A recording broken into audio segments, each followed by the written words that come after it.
Hello नमस्कार दोस्तों, स्वागत है आप सभी का इस वीडियो के अंदर। दोस्तों आज के इस वीडियो के अंदर मैं क्रिप्टो की एल्गो ट्रेडिंग के अंदर जो ग्रीड स्ट्रेटेजी मैंने आप लोगों के साथ में शेयर करी थी पहले भी, उसी का एक एडवांस वर्जन आप लोगों के साथ में शेयर करूंगा।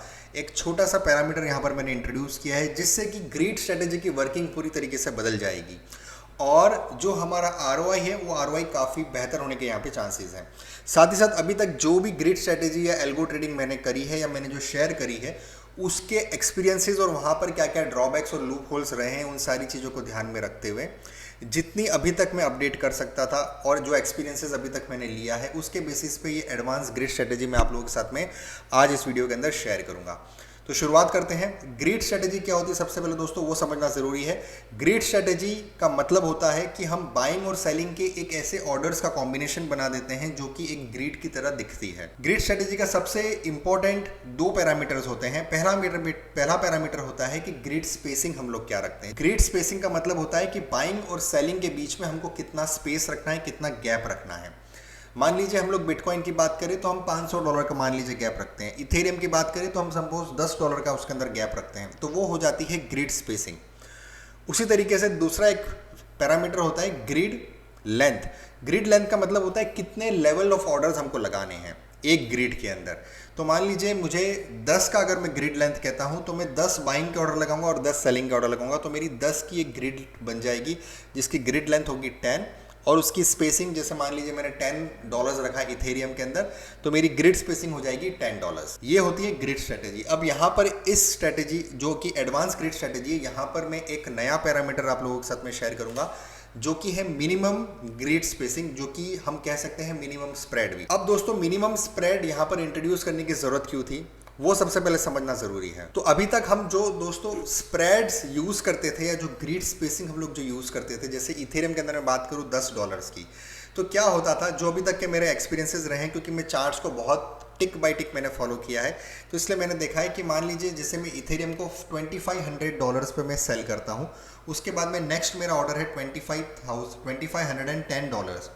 अब क्या होता था दोस्तों कि जो मार्केट है, जो इथेरियम है, वो ये करता था, उसकी जो मूवमेंट है वो इस तरीके से होती थी कि वो 2500 पे हमारी सेलिंग करने के बाद में 2509 तक जाता था, 2509.9 तक जाता था। 10 पैसे के लिए बहुत सी बार हमारा ऑर्डर्स जो है वो एग्जीक्यूट होना रह जाते थे। अब इससे क्या होता था कि वो 2509 तक जाने के बाद में वापस से 2500 आ जाता है। तो यहाँ पर प्रॉब्लम ये हो रही थी कि 10 पैसों की वजह से हमारा एक जो ग्रिड स्पेस है उसका प्रॉफिट हम बुक करना रह जाता है, मिस कर जाते थे।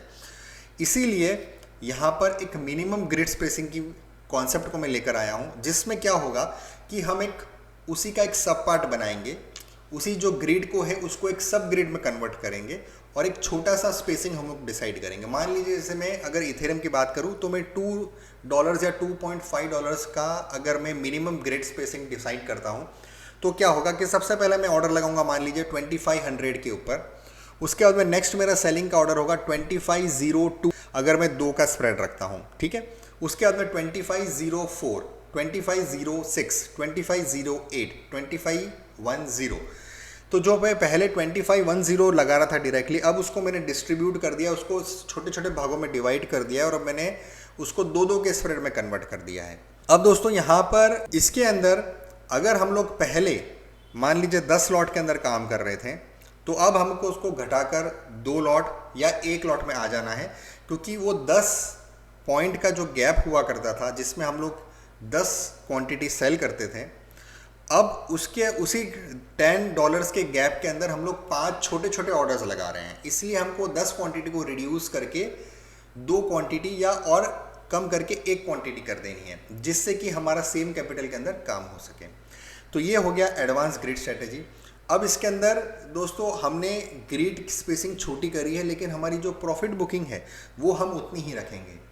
पहले हम लोग अगर मान लीजिए ग्रिड की स्पेसिंग $10 रखते थे, तो हम लोग $10 पे एवरेजिंग करते थे और फिर वापस $10 पर ही प्रॉफिट बुकिंग करते थे। लेकिन अब हमने ग्रिड स्पेस छोटा कर दिया है, तो जो छोटा ग्रिड स्पेस है ये सिर्फ हमारी एवरेजिंग के लिए यूज़ होगा, लेकिन प्रॉफिट बुकिंग के लिए हम वही पुराना जो हमारा मेन स्प्रेड है $10 का, वही हम यूज़ करेंगे। तो मान लीजिए मैंने 2500 पे सेल किया, तो अब मैं उसको बाय कब करूँगा, 2490 के अंदर मैं बाय करूँगा। $10 का मेरा गैप हो गया। अब 2500 के बाद में मैं नेक्स्ट सेलिंग करूंगा 2502 पे, तो अब उसकी बाइंग मैं कब करूंगा, $10 नीचे, मतलब कि 2492 पे मैं उसको बाई करूंगा। तो हर बाइंग और सेलिंग के बीच में मेरा हमेशा जो है $10 का गैप बना रहेगा, जिससे क्या होगा कि मैं मैक्सिमम अपॉर्चुनिटी को ग्रैब कर पाऊंगा, कैप्चर कर पाऊंगा ट्रेड लेने के लिए। और अगर जो भी मूवमेंट आएगी $10 की अगर इंट्राडे के अंदर, जब भी इथेरियम के अंदर, तो वो सारी की सारी $10 की मूवमेंट जो है वो मैं कैप्चर कर पाऊंगा और प्रॉफिट बुक कर पाऊंगा उसके अंदर। तो ये पूरा मकसद है इस एडवांस ग्रिड स्ट्रेटेजी के अंदर। साथ ही साथ दोस्तों, यहाँ पर अभी तक मैंने देखा है कि हम एसएल ऑर्डर्स लगाते हैं हमारी वन डायरेक्शन ट्रेंड से बचने के लिए, या हम ऑप्शंस की बाइंग करते हैं वन डायरेक्शन ट्रेंड में बचने के लिए, लेकिन उसमें बेसिकली हम हमारे लॉसेस को बुक कर रहे हैं और वेट कर रहे हैं फिर से मार्केट का रेंज बाउंड होने के लिए। लेकिन अब यहाँ पर जो मैं एडवांस ग्रिड स्ट्रेटेजी आप लोगों के साथ में शेयर कर रहा हूँ, यहाँ पर एक सिंपल सा कॉन्सेप्ट हम फॉलो कर रहे हैं। वो ये है कि हमने हमारी क्वांटिटी को बैर मिनिमम एक क्वांटिटी पर लाकर खड़ा कर दिया है। अब हमें 10 लॉट, 15 लॉट, 25 लॉट, 50 लॉट के अंदर काम नहीं करना, हमें सिर्फ और सिर्फ एक लॉट के अंदर काम करना है। या मिनिमम अगर आपकी कैपेसिटी थोड़ी सी ज़्यादा है तो आप 2 लॉट 3 लॉट में भी कर सकते हैं, ठीक है। तो बेसिकली आइडिया ये है कि हमें सबसे मिनिमम क्वांटिटी पे आ जाना है। तो अभी की मैं बात करूंगा, सबसे मिनिमम क्वांटिटी है एक क्वांटिटी, तो मैं एक लॉट के साथ में ही इस एल्गो को रन करूंगा। अब यहाँ पर मैंने क्या किया, अपने स्प्रेड को बहुत छोटा कर दिया, अपनी प्रॉफिट को तो उतना ही रखा है मैंने। तो स्प्रेड छोटा करने से क्या होगा, मैं एक एक क्वांटिटी एवरी $2 के गैप में बाय करता जाऊंगा या सेल करता जाऊंगा, मतलब एवरेज आउट करता जाऊंगा। मैं जो $2 बता रहा हूँ ये सिर्फ एक एग्जांपल है, हम इसको 2.5, 2.6, 2.7, 2.13, 3.1, 3.5 कुछ भी रख सकते हैं। उसके बाद में यहाँ पर हम किसी भी तरीके से एसएल ऑर्डर नहीं लगाएंगे। मार्केट में अगर मान लीजिए इथेरियम की बात करूँ तो इथेरियम अगर $1000 की मूवमेंट भी देता है, जो कि बहुत ही रेयर पॉसिबिलिटी है, अभी वो $2500 चल रहा है, तो 2500 के ऊपर $1000 की मूवमेंट इतनी आसानी से नहीं आती, उसको समय लगता है। लेकिन मान लीजिए अगर $1000 की मूवमेंट भी आ जाती है तो भी हम किसी भी तरीके का कोई एसएल ऑर्डर्स नहीं लगाएंगे। हम सिर्फ और सिर्फ यह करेंगे कि हम एक क्वांटिटी के अंदर ही काम करेंगे। अब डेफिनेटली जब मैं एक क्वांटिटी के साथ में काम करूंगा तो अगर $1000 की मूवमेंट आती है तो मेरी क्वांटिटी काफ़ी ड्रास्टिकली बढ़ जाएगी। अगर मैं 1000 को बात करूं तो अगर मैं 2-2 के गैप में कर रहा हूं तो मेरी 500 क्वांटिटीज़ जो है वो सेल हो जाएगी इथेरियम की। अब लेकिन दोस्तों $1000 की जो मूवमेंट इथेरियम में वो कभी भी एक सिंगल शॉट में नहीं आएगी। अगर $1000 की मूवमेंट आनी भी है तो पहले $10, $15, फिर वापस $5-10 नीचे आएगा, फिर $10-20 ऊपर जाएगा, फिर $5-10 नीचे आएगा। इस तरीके से वो इथेरियम अपनी 1000 पॉइंट्स की मूवमेंट अगर करता भी है तो करेगा। तो वो 1000 पॉइंट्स जब तक पहुंचेगा, जब तक मेरे 500 क्वांटिटीज़ जो है फ्यूचर्स के वो जमा होंगे या सेल होंगे, उसके पहले मेरी काफ़ी सारी जो है बाइंग एंड सेलिंग हो चुकी होगी और उसमें से भी मैं काफ़ी सारा प्रॉफिट निकाल चुका होऊंगा। लेकिन अगर मान लीजिए वो $1000 बढ़ता भी है तो क्या वो वापस नीचे नहीं आएगा? अगर नीचे नहीं आएगा, मान लीजिए वो वहीं पर रहता है, तो हमें कितना मैक्सिमम नुकसान हो सकता है वो हमें जानना ज़रूरी है। तो वही मैंने यहाँ पर अपने टूल के अंदर वो कॉन्फ़िगरेशन भी, वो कैलकुलेशन भी करके रखा हुआ है, जिससे कि हमें पता चले कि अगर मैं ये कॉन्फ़िगरेशन कर रहा हूँ तो अगर $1000 का मूवमेंट आ जाता है या $500 का मूवमेंट आ जाता है इथेरियम में, तो मेरा मैक्सिमम कितना लॉस जा सकता है एक क्वांटिटी के साथ में। तो मैं अपने अकाउंट में पहले से ही उतना बैलेंस जो है वो बनाकर रखूँगा ताकि मेरे अकाउंट में कभी भी लिक्विडेशन की प्रॉब्लम ना आए और मेरा किसी भी तरीके से कोई भी लॉस बुक नहीं हो। ये एक इम्पॉर्टेंट चीज़ है। यहाँ पर हम लोग एक क्वांटिटी के साथ में काम करेंगे, कहीं पे भी किसी भी तरीके कोई एसएल नहीं लगाएंगे। कितना भी बड़ा ट्रेंड आ जाए हम उसके अंदर एवरेजिंग करते जाएंगे। और क्योंकि हम यहाँ पर बहुत छोटे गैप के अंदर काम कर रहे हैं तो अगर थोड़ी भी रिट्रेसमेंट आती है तो हम वहाँ पर वैसे प्रॉफिट बुकिंग करेंगे और ये प्रोसेस उसी तरीके से चलता जाएगा। अब मैं आपको दिखाऊंगा कि मैं जब इसको रन करना शुरू किया था तो उस दिन से अभी तक के अंदर इसमें क्या परफॉर्मेंस रही है, किस तरीके से इसके अंदर ट्रेडिंग हुई है। मैं आपको अपनी ऑर्डर हिस्ट्री भी दिखाऊंगा, ऑर्डर बुक भी दिखाऊंगा, साथ ही साथ किस तरीके से ऑर्डर्स लगे हैं और कैसे दिखते हैं वो मैं आपको इस वीडियो के अंदर दिखाऊंगा। तो अब सबसे पहले मैं आपको इस टूल के अंदर ले जाता हूँ, टूल को मैं समझा देता हूँ कि टूल ये किस तरीके से काम करता है। तो यहाँ पर सबसे पहले तो हमें गूगल से साइन इन करना है, उसके बाद में आपको अपनी API डिटेल्स ऐड करनी है। आपने अगर पहले से API डिटेल्स ऐड करी हुई है तो यहाँ पर वो सेव रहेगी, लेकिन अगर आप पहली बार यूज़ कर रहे हैं, आपने पुरानी API डिलीट कर दी है, आप अगर नई API बना रहे हैं या पुरानी API में आप कोई दूसरा एल्गो रन कर रहे हैं, अब आपको इसको दूसरे तरीके से रन करना है या दूसरे सब अकाउंट्स में रन करना है, तो फिर आपको नया API क्रिएट करके नया API डिटेल्स यहाँ पर ऐड करना पड़ेगा। उसके बाद में इस तरीके से आपको यूज़र इंटरफेस आ जाएगा। यहाँ पर आपको अपने अकाउंट का जो मार्जिन मोड है वह या तो वो क्रॉस मोड रखना है या पोर्टफोलियो मोड रखना है। अगर आप आइसोलेटेड मोड रखते हैं तो फिर आपका लिक्विडेशन होने के चांसेस है, लेकिन अगर आप आइसोलेटेड मोड रखते हैं तो वहाँ पर एक ऑप्शन आता है ऑटो टॉप ऑफ, तो आपको ऑटो टॉप ऑफ को ऑन करके रख देना है। तो जब आप आइसोलेटेड मोड को ऑटो टॉप अप के में ऑन करके रख देते हैं तो वो वर्क करता है एज गुड एज पोर्टफोलियो या क्रॉस मार्जिन के। ठीक है, यहाँ पर दो ही इंस्ट्रूमेंट मैंने यहाँ पर रखे हुए हैं, क्योंकि ये दो ही इंस्ट्रूमेंट, दो ही कॉइन्स का जो कैपेसिटी है या जो ऑर्डर वैल्यू है वो बहुत छोटी है, इसलिए हम यहाँ पर एक लॉट से शुरू कर 500 या 1000 लॉट्स तक जा सकते हैं। इसीलिए यहाँ पर मैंने सिर्फ और सिर्फ दो कॉइन्स रखे हैं, एक LTC का फ्यूचर और एक इथेरियम का फ्यूचर। दूसरी कॉलम में आपको दिखेगा लॉट्स, तो यहाँ पर अभी आप एक लॉट से 25 लॉट के बीच में सिलेक्ट कर सकते हैं। मेरी तो मैं यही कहूँगा कि एक लॉट से ही करना चाहिए, अनलेस एंड अनटिल अगर आप बहुत ज़्यादा कैपिटल से काम करते हैं तो। ग्रिड लेंथ मतलब कितने ऑर्डर्स आपको लगाने हैं बाइंग के और सेलिंग के, तो डिफ़ॉल्ट 10 है, आप इसको मैक्सिमम 20 तक सेट कर सकते हैं। मैं इसको 20 के साथ में ही काम करता हूँ, क्योंकि मैं हर एक मूव को कैप्चर करना चाहता हूँ। तो मैं भी आपको ये कहूँगा कि आप 20 के साथ में इसको काम कर सकते हैं। 10 रखेंगे तो बहुत से ऑर्डर्स मिस आउट हो सकते हैं हमारे। उसके बाद में मिनिमम स्प्रेड, जो मैंने आपको कहा था मिनिमम स्प्रेड क्या होता है, जितने मिनिमम पॉइंट्स के अंदर हमको एवरेजिंग करनी है वो यहाँ पर आपको मिनिमम स्प्रेड आ जाएगा। फिर आपको टारगेट स्प्रेड, तो टारगेट स्प्रेड आपको मतलब प्रॉफिट बुक कितने पॉइंट्स के बाद में करना है। आपने एवरेजिंग तो कर ली, चाहे बाइंग की एवरेजिंग करी हो चाहे सेलिंग की एवरेजिंग करी हो, लेकिन अब आपको उसको वापस प्रॉफिट बुक करना है, तो क्या स्प्रेड में आपको प्रॉफिट बुक करना है वो आप यहाँ से टारगेट स्प्रेड के अंदर कॉन्फ़िगर करेंगे। उसके बाद में एनेबल और डिसेबल, मतलब आपको इस कॉइन के अंदर अब एनेबल करना है तो यहाँ पे एनेबल कर दीजिए, डिसेबल करना है तो डिसेबल कर दीजिए। फिर यहाँ पर दिखाई देगा कि कितने फ्यूचर्स के काउंट है और यहाँ पर आ जाएगा अप्रोक्सीमेट मार्जिन। तो अभी यहाँ पर ये अप्रोक्सीमेट मार्जिन जो है दोस्तों ये रियल टाइम में कैलकुलेशन होकर यहाँ पर आ जाएगा। तो अब जैसे मैं LTC की बात करूँ, इसकी LTV चलती है लगभग 80 रुपये, और इसने पूरे साल के अंदर मूवमेंट दिया है, पूरे साल के अंदर 30 से 35 डॉलर्स का मूवमेंट दिया है। तो यहाँ पर मैं एज्यूम करता हूँ कि 30 डॉलर्स का मूवमेंट ये एक तरफ देता है, 30 डॉलर्स ऊपर या 30 डॉलर्स नीचे। तो मुझे कितना लॉस हो सकता है इस कॉन्फ़िगरेशन के साथ में, तो अगर मैं एक लॉट से शुरू करता हूँ, मेरा मिनिमम स्प्रेड 0.1 रखता हूँ, मतलब एवरी 0.1 के अंदर मैं एवरेजिंग कर रहा हूँ, और 30 डॉलर्स का अगर मूव आ जाता है तो मुझे लगभग 38,378 का नुकसान होगा अगर one sided without any profit booking अगर जाता है। तो इसका मतलब क्या हुआ कि मेरे को अगर 30 डॉलर्स की मूव तक अगर अपनी पोजीशन को रखना है संभाल कर बचा कर, तो मुझे 38,378 मेरे अकाउंट में होने चाहिए। तो मैं ये एल्गो को एक लॉट के साथ में 30 डॉलर्स की मूव तक आराम से हैंडल कर सकता हूँ। उसके बाद में अगर हुआ तो फिर मेरे को लिक्विडेशन की प्रॉब्लम आ सकती है। उसी तरीके से मान लीजिए 30 डॉलर्स नहीं, हमें लगता है कि शायद 50 डॉलर्स की मूव आ जाएगी LTC के अंदर, तो अगर 50 डॉलर्स की मूव आ जाती है तो मुझे कितना लॉस हो सकता है, 1,06,463।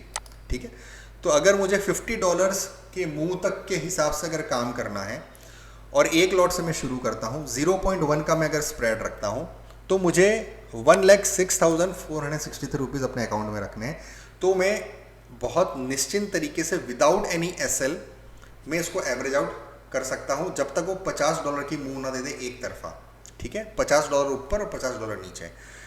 अब यहाँ पर अगर मैं अपने स्प्रेड को थोड़ा सा बढ़ा देता हूँ, 0.1 से 0.11 कर देता हूँ, तो देखिए यहाँ पर मेरी मार्जिन रिक्वायरमेंट जो है वो कम हो गई है, क्योंकि अब मेरी 30 डॉलर्स की मूव या 50 डॉलर्स की मूव के अंदर मेरे नंबर ऑफ लॉट्स जो है वो कम हो जाएंगे, क्योंकि मैं अपनी मिनिमम स्प्रेड को थोड़ा बढ़ा रहा हूँ, तो मेरे थोड़े ज़्यादा गैपिंग के अंदर मेरी एवरेजिंग होगी। ठीक है, तो उसी तरीके से अगर मैं इसको बढ़ाता जाऊँगा तो आप देखिए वहाँ पे राइट साइड में जो है अप्रोक्सीमेट मार्जिन जो मेरा रिक्वायरमेंट है वो कम होता जा रहा है। अब देखो 0.1 से मैंने जैसे ही 0.2 किया तो ऑलमोस्ट मेरा मार्जिन रिक्वायरमेंट हाफ हो गया है। ठीक है, अब टारगेट तो मुझे डेफिनेटली इससे ज़्यादा ही रखना है, तो जैसे ही आप यहाँ पर चेंज करेंगे तो टारगेट भी इसके अकॉर्डिंग आ जाएगा। तो जो टारगेट है, बड़ा वाला टारगेट है आपका, वो हमेशा आपके मिनिमम स्प्रेड के मल्टीपल्स में होना चाहिए। तो यहाँ पर अगर मैंने 0.2 डिसाइड किया तो मैं 0.2 के मल्टीपल्स में ही रखूँगा। मान लीजिए मैंने $1 का यहाँ पर स्प्रेड रख दिया। अब मैं तो जनरली 0.1 और 0.5 के साथ में काम करता हूँ कि एवरी 0.1 में मुझे एवरेजिंग करनी है, और एवरी 0.5 अगर आ जाता है टारगेट तो मुझे उसको बुक करके एग्जिट कर देना है। ठीक है, उसी तरीके से इथेरियम में भी अगर मैं एक क्वांटिटी एक क्वांटिटी के साथ मैं काम करता हूँ। मिनिमम स्प्रेड अगर मैं 2 का रखता हूँ और टारगेट मैं यहाँ पर अपना 10 का रखता हूँ, तो मुझे लगभग मान लीजिए इथेरियम के अंदर $500 की अगर मूव आ जाती है एक तरफा, तो मुझे लगभग 53,300 के आसपास का लॉस हो सकता है एक लॉट के साथ में, अगर मैं उसको एवरी $2 में एवरेज आउट कर रहा हूँ। और मान लीजिए $1,000 की अगर मूव आ जाती है और मैं $2 में एवरेज आउट कर रहा हूँ, तो मुझे 2,12,925 तक का लॉस हो सकता है। तो मुझे अपनी कैपेसिटी और अपनी रेंज देखकर यहाँ पर मार्जिन कैलकुलेशन करना है। अगर मुझे लगता है कि भाई $1,000 की मूव भी आ सकती है इथेरियम में, तो मैं 2 लाख रुपए अपने अकाउंट में रखकर इस एल्गो को रन करूँगा। अगर मुझे लगता है कि $500 से ज़्यादा की मूव नहीं आएगी, तो मैं 53,000 के साथ में रन कर सकता हूँ। अब ये तो मैंने मिनिमम स्प्रेड 2 रखा है। अगर मैं इसको थोड़ा सा बढ़ाता हूँ, 2.05 कर देता हूँ, तो यहाँ मेरी जो है मार्जिन रिक्वायरमेंट थोड़ी सी कम हो गई। अब मान लीजिए 2 को मैं बढ़ाकर 2.5 कर देता हूँ, तो यहाँ पर मेरी जो मार्जिन रिक्वायरमेंट है $500 के मूव के लिए वो 42,000 तक आ गई है। और $1,000 की मूव अगर होती है तो मेरे को मार्जिन रिक्वायरमेंट 1,70,000 तक में रिड्यूस हो चुकी है। उसी तरीके से जितना मैं इसको बढ़ाते जाऊँगा उतना ही मेरा मार्जिन रिक्वायरमेंट यहाँ पर कम होता जाएगा। लेकिन जितना मैं यहाँ पर अगर बढ़ाऊँगा उतने ही क्वांटिटी मतलब उतने ही नंबर ऑफ ट्रेड्स भी मेरे कम हो जाएंगे, क्योंकि फिर उतनी ज़्यादा मेरी ट्रेडिंग नहीं होगी। मैं उतने गैप्स के बाद में ही एवरेज आउट करूँगा। तो डेफिनेटली जब मैं यहाँ पर अपने रिस्क को कम कर रहा हूँ, अपने कैपिटल को कम कर रहा हूँ, तो मेरा प्रॉफिट भी कम होगा। तो अगर प्रॉफिट ज़्यादा चाहिए तो यहाँ पर इसको मुझे कम से कम वैल्यू रखनी है, ताकि कम से कम गैप के अंदर मेरी एवरेज आउट हो। और यहाँ पर एक डिसेंट वैल्यू मुझे रखनी है जिसके अंदर मेरी प्रॉफिट बुकिंग ईजीली हो सके। ठीक है, तो मैं जनरली इसको दोस्तों यहाँ पर 2 और यहाँ पर 8 के साथ मैं काम करता हूँ। तो आप अपने हिसाब से इसको चेंज करके मॉडिफाई करके रख सकते हैं। जनरली 8 या 10 एक सफिशिएंट वैल्यू है, उतना प्रॉफिट बुकिंग इजीली मिल जाता है हमें, तो वो हम रख सकते हैं। तो ये हो गया कॉन्फ़िगरेशन। ये सब करने के बाद में हमको यहाँ पर सेव एंड अपडेट करना है।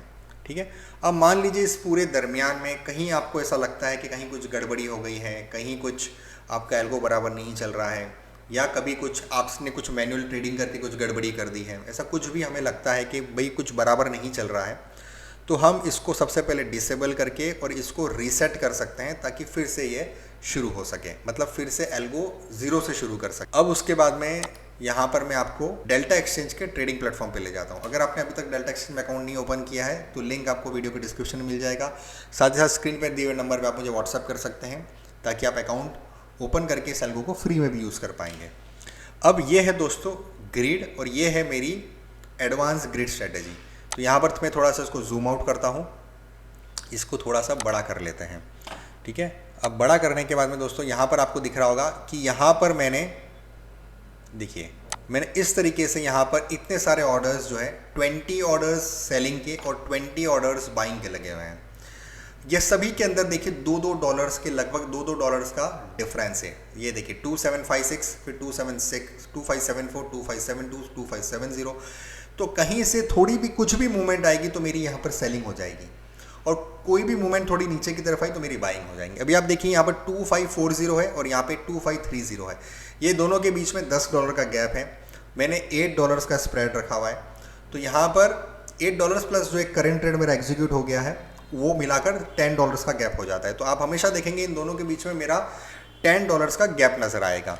ठीक है, तो ये सेल हो गया, तो मेरा नेक्स्ट बाइंग $2 नीचे नहीं, मेरा $8 नीचे होगा। तो इस तरीके से काम करता है। अब देखिए, क्योंकि ये फास्ट मूविंग है, आज थोड़ा सा वीकेंड है इसलिए इतनी ज़्यादा वॉलेटिलिटी नहीं है। अदरवाइज़ अभी इसके अंदर मैं आपको 10-15 सौदे ये वीडियो बनाते बनाते ही दिखा देता कि कितनी फास्ट यहाँ पर ट्रेडिंग होती है, और अभी तक 10-15 ऑर्डर्स एग्जीक्यूट होके हमारा काफ़ी पे प्रॉफिट भी बुक हो चुका होता। मैं आप लोगों को दिखाता हूँ उस अकाउंट में जहाँ पर मैं इसको रन कर रहा हूँ पिछले 3 दिन से। आज 3rd डे है, अभी तक 2.5 दिन पूरा हुआ है, और तीसरा दिन पूरा होना अभी बाकी है, जो कि रात को 12 बजे आज पूरा हो जाएगा। तो उसके अंदर क्या इसकी परफॉर्मेंस रही है वो मैं आप लोगों के साथ में शेयर करता हूँ। तो यहाँ पर आपको मैं अकाउंट बैलेंस दिखाता हूँ। यहाँ पर मैंने शुरू किया था 41,020 के साथ में, मतलब 41,200 के साथ में, जो कि अभी बैलेंस हो चुका है 53,000। आज सुबह ये 54,500 तक पहुँच चुका था। अब PNL एनालिटिक्स के थ्रू मैं आपको समझाता हूँ कि इसके अंदर किस तरीके से इसकी मूवमेंट रही है। ठीक है, तो यहाँ पर मैंने इसको शुरू किया था ये पीरियड पे 41.20 पे, और यहाँ पर जब मैंने इसको शुरू किया था तब से जो है आप देख सकते हैं इसका ग्राफ जो है वो ऊपर की तरफ ही गया है। तो 41.2 से मेरी जर्नी जो शुरू हुई थी लगभग 3 दिन पहले, और वो अब जाकर हो चुकी है 53.66 तक। ये इसकी परफॉर्मेंस रही है। साथ ही साथ इसके अंदर दोस्तों ब्रोकरेज भी बहुत कम लगती है, क्योंकि हम सिर्फ एक क्वांटिटी के साथ में काम कर रहे हैं, तो जो हमें कमीशन पे करना है वो भी बहुत कम होगा। अब यहाँ पर आप देख सकते हैं कि यहाँ पर जैसे कल के दिन में 30 मई को मेरा प्रॉफिट था 7000, उसके पहले वाले दिन मेरा प्रॉफिट था 4000, आज के दिन में मेरा प्रॉफिट बहुत कम है। उसका एक सबसे बड़ा रीज़न ये है दोस्तों कि आज वीकेंड है, सैटरडे वाला दिन है, ज़्यादा वॉलेटिलिटी, ज़्यादा मूवमेंट नहीं होती मार्केट के अंदर, इस वजह से ज़्यादा बाइंग एंड सेलिंग नहीं हुई, इसलिए प्रॉफिट बुकिंग जो पैसा है वो रोटेट नहीं हो सका, और मुझे लगता है उसी वजह से आज जो प्रॉफिट है बहुत कम है, $1.74 है। अब अगर जहाँ तक ब्रोकरेज की बात करें तो कल के दिन में 400 रुपीज़ की ब्रोकरेज लगी थी, उसके एक दिन पहले 277 की लगी थी, और आज की बात करूँ तो लगभग 182 रुपीज़ के आसपास लगी है। तो ये ऑर्डर हिस्ट्री है, और यहाँ से मैं ऑर्डर हिस्ट्री को थोड़ा बड़ा करके दिखाने की कोशिश, हाँ, तो यहाँ से हम देखेंगे। अब यहाँ पर दोस्तों आप देख सकते हैं कि किस तरीके से ऑर्डर्स लगे हुए हैं। 6:52 PM, 6:58 PM, 6:57 PM, फिर ये फील्ड है 6:52 PM। ये देखिए जैसे यहाँ पर मेरा LTC के अंदर में भी है, तो ये 2531 पे मेरी बाइंग हुई है, 2538 पे मेरी सेलिंग हुई है। दोनों के बीच में कितना गैप है? 5 मिनट का गैप है। फिर यहाँ पर 2538 पे बाइंग हुई है, 2536 पे बाइंग हुई है, 2534 पे बाइंग हुई है, 2532 पे बाइंग हुई है, 2530 पे बाइंग हुई है। ये सब कभी हुआ है 652, 650, 648, 645, ठीक है। ये देखिए इस तरीके से ऑर्डर है, ये पूरा 100 पेज का ऑर्डर है, और यहाँ पर आप देख सकते हैं कि लगभग 5:46 PM, मतलब वही 5:30 के आसपास से 6:50, मतलब लगभग 1-1.5 घंटे की ये पूरी ऑर्डर बुक है। और इसी तरीके से यहाँ पर ऑर्डर्स लगते और कैंसिल हो जाते हैं। ये मेरी पोजीशन से अभी तक मेरी इथेरियम 71 क्वांटिटीज़ जो है मैं अभी तक सेलिंग के अंदर हूँ। मतलब अगर इथेरियम नीचे आता है तो ये 71 क्वांटिटीज़ के अंदर मुझे और ज़्यादा एडिशनल प्रॉफिट होगा। साथ ही साथ ये अभी तक का जो प्रॉफिट है वो यहाँ तक मैं ऑलरेडी बुक करके दिखा चुका हूँ आपको कि ऑलरेडी बुक हो चुका है। तो यहाँ से अगर नीचे आता है तो मेरे पास 71 क्वांटिटीज़ और है जिसके अंदर मुझे ड्रास्टिकली प्रॉफिट होगा, और अगर यहाँ से ऊपर जाता है तो नो डाउट इसके अंदर मुझे लॉसेस भी होंगे। लेकिन मैं अपने लॉसेस को यहाँ पर कंप्यूट करके रख चुका हूँ कि भाई मुझे 2,12,000 से ज़्यादा का नुकसान, $1,000 की मुँह आती है तब जाकर मुझे उससे ज़्यादा का नुकसान होगा। अदरवाइज 2,12,000 तक का मैं अपने यहाँ पर कैपिटल मैंने अपने बैंक अकाउंट में अलग रखा हुआ है, जब भी ज़रूरत पड़ेगी तो मैं यहाँ पर ऐड कर दूंगा। अभी तो मैंने सिर्फ दोस्तों 40,000 के साथ में शुरू किया था, लेकिन यहाँ पर मैंने 2 लाख रुपीज़ ऑलरेडी साइड में रखे हुए हैं, क्योंकि पूरा 2 लाख रुपीज़ मैं अभी यहाँ पर ऐड नहीं करना चाहता। लेकिन हमें इसको तभी यूज़ करना चाहिए जब हम पूरी उतने कैपिटल की अवेलेबिलिटी या फंड अरेंजमेंट हमारे पास में हो, क्योंकि मुझे नहीं मालूम कि कब जाकर $1,000 की मुँह आ जाए या कब जाकर $500 की मुँह आ जाए। जब मुँह आएगी अगर उस समय हमारे पास में पैसा नहीं है तो फिर हमारी पोजीशन लिक्विडेट हो जाएगी, और इस पूरे जॉबिंग का या इस पूरे ग्रेट स्ट्रेटेजी का जो कॉन्सेप्ट है वो फिर वो फेल हो जाएगा, हमें वहाँ से पैसा कमाने नहीं मिल पाएगा। तो यहाँ पर जैसे मैंने कहा कि ये जो कॉन्फ़िगरेशन मैं करता हूँ उसके साथ में अगर मुझे 2,12,000 रुपीज़ चाहिए विथ $1,000 का मूव कंसिडर करके, तो मैं यहाँ पर इतना बैलेंस पहले अपने पास में फ्री रखूँगा, उसके बाद में ही मैं यहाँ पर रन करूँगा। अब दोस्तों एल्गो रन करने के लिए तो कैपिटल ज़्यादा की ज़रूरत नहीं है, यहाँ पर 10,000 के साथ में मैं रन कर सकता हूँ। अगर आप देखेंगे तो यहाँ पर ट्रेडिंग वॉलेट में मेरा 53,000 है, लेकिन मेरा अवेलेबल कितना है 51, मतलब मैं यूज़ कितना कर रहा हूँ, सिर्फ 2,000 रुपये ही मेरे यूज़ हो रहे हैं। क्योंकि यहाँ पर दोस्तों इथेरियम के अंदर हमको 200x लेवरेज मिल रहा है, तो 200x लेवरेज मिल रहा है तो डेफिनेटली 2,000 के अंदर में उसका 200 टाइम्स मतलब 4 लाख रुपए तक की मैं उसके अंदर बाइंग एंड सेलिंग कर सकता हूँ, ठीक है। लेकिन अगर यहाँ मूव आ गया तो फिर यहाँ पर जो लॉसेज होंगे वो भी मेरे अवेलेबल मार्जिन में से ही कम होंगे। इसीलिए सफिशिएंट मार्जिन के साथ में काम करना बहुत ज़रूरी है ताकि अकाउंट लिक्विडेट ना हो। अब अभी तक की जो पुरानी जॉबिंग स्ट्रेटजीज़ जो है उसमें इतना अच्छा रिजल्ट या ROI न आने के जो सबसे बड़ा रीज़न है वो ये है दोस्तों कि वहाँ पर हम लोग लॉसेस को बुक करते हैं। मतलब लॉसेस को कैसे बुक करते हैं, ऐसे ऑर्डर्स लगा देते हैं। मान लीजिए मैंने हमारा मैक्स काउंट रखा था 20 का, अगर 20 लॉट से ज़्यादा 20 काउंट से ज़्यादा अगर मेरा हो जाता है तो मैं नेक्स्ट ऑर्डर में अपना लॉस बुक कर लूँगा। तो जैसे ही मैंने लॉस बुक कर लिया मतलब अब मेरा उतनी क्वांटिटी के अंदर वापस से प्रॉफिट बुक करने का मौका ख़त्म हो गया है। लेकिन यहाँ पर हम क्या कर रहे हैं, हम यहाँ पर ज़्यादा क्वांटिटीज़ के साथ में काम नहीं कर रहे हैं, हम 20, 25, 50, 100 लॉट के साथ में काम नहीं कर रहे हैं, हम सिर्फ 1 लॉट, 2 लॉट, 3 लॉट ऐसे में काम कर रहे हैं, जिससे कि क्या होगा, मेरा कैपिटल जो है वो हमेशा कम से कम यूटिलाइज होगा। और अगर एक तरफा मूवमेंट आती है, मेरी क्वांटिटी बढ़ती भी है, तो मैं उसके अंदर लॉसेस बुक नहीं कर रहा। जब मैं लॉसेस बुक नहीं कर रहा तो अगर रिवर्सल आता है तो मेरे पास पॉसिबिलिटी है कि मैं उसके अंदर वापस से पैसा बना पाऊँ या प्रॉफिट कमा सकूँ। तो देखिए ये जो बड़ी मूव है यहाँ से, ये जो एक बड़ी मूव आई है, ये एक बड़ी मूव शार्प मूव आई है, ये आज के दिन में शार्प मूव आई है, ये वापस नीचे की शार्प मूव आई है। ये सारी मूव्स जो है, क्योंकि हमारी एक क्वांटिटी के साथ में ही काम कर रहे हैं, इसलिए बहुत टेंशन फ्री होकर यहाँ पर हम बाइंग सेलिंग कर सकते हैं। नो डाउट पैसा बहुत धीरे धीरे बनेगा, भले हम दिन का 100, 200, 500, 1000, 2000 रुपये ही कमाएं, लेकिन कम से कम वो कंसिस्टेंसी के साथ में हो सकता है। तो इतने समय से जो जो जॉबिंग करी, जो जो अलग अलग स्ट्रेटजीज़ यहाँ पर अप्लाई करी ड्रॉडाउन को कम करने के लिए, वो सारे एक्सपीरियंसेस को देखने के बाद मैंने ये रियलाइज़ किया कि सबसे बड़ा कैच यहाँ पर यही है कि हमें सबसे कम से कम लेवरेज यहाँ पर यूज़ करना है, मार्जिन हमारा कम से कम यूज़ होना चाहिए, क्वांटिटी हमको सबसे कम रखनी है। भले हम छोटा छोटा पैसा कमाएं, धीरे धीरे पैसा कमाएं, लेकिन कंसिस्टेंटली हमें कमाना है। तो इस एडवांस ग्रिड स्ट्रेटेजी का पूरा कॉन्सेप्ट जो है वो इसके ऊपर बेस्ड है कि हम यहाँ पर मिनिमम से मिनिमम क्वांटिटी में काम करेंगे, हमारे अकाउंट में सफिशिएंट बैलेंस रखेंगे ताकि लिक्विडेट होने के चांसेस ना हो, और जो वॉलेटिलिटी है उसका हम फ़ायदा उठाएंगे जॉबिंग करके। तो दोस्तों अगर आप भी इस एल्गो को यूज़ करना चाहते हैं, ये एल्गो कम्प्लीटली फ्रीली अवेलेबल है मेरी तरफ से। बस शर्त यही है कि आपको ये स्टेप्स फॉलो करने हैं जो यहाँ पर लिखे हुए हैं। सबसे पहले अगर आपके पास में डेल्टा एक्सचेंज का अकाउंट नहीं है तो आपको अकाउंट ओपन करना है, लिंक आपको यहाँ पर दिया हुआ है। उसके बाद में आपको अपने अकाउंट के मार्जिन मोड को पोर्टफोलियो मोड या क्रॉस मोड में कन्वर्ट करना है। कैसे करना है वो यहाँ पर आपको ये स्क्रीनशॉट दिया हुआ है, इसको देखकर आप कर सकते हैं। उसके बाद में अगर आपने अभी तक एपीआई क्रिएट नहीं करी तो आपको एक एपीआई क्रिएट करनी पड़ेगी। एपीआई क्रिएट करने के लिए ऑलरेडी मैंने यहाँ पर वीडियो बनाया हुआ है। एपीआई क्रिएट करते समय आपको वाइट लिस्ट आईपी डालना होता है, वाइट लिस्ट आईपी ये वाला यहाँ पर मेंशन किया हुआ है। उसके बाद में आपको एल्गो को कॉन्फ़िगर करना है। एल्गो को कॉन्फ़िगर कैसे करना है वो मैं ऑलरेडी इस वीडियो में दिखा चुका हूँ, उसका लिंक यहाँ पर दिया हुआ है। और उसके बाद में आप इस एल्गो को एनेबल करके अपने अकाउंट में इसी तरीके से सारे ऑर्डर्स लगते हुए देख सकते हैं।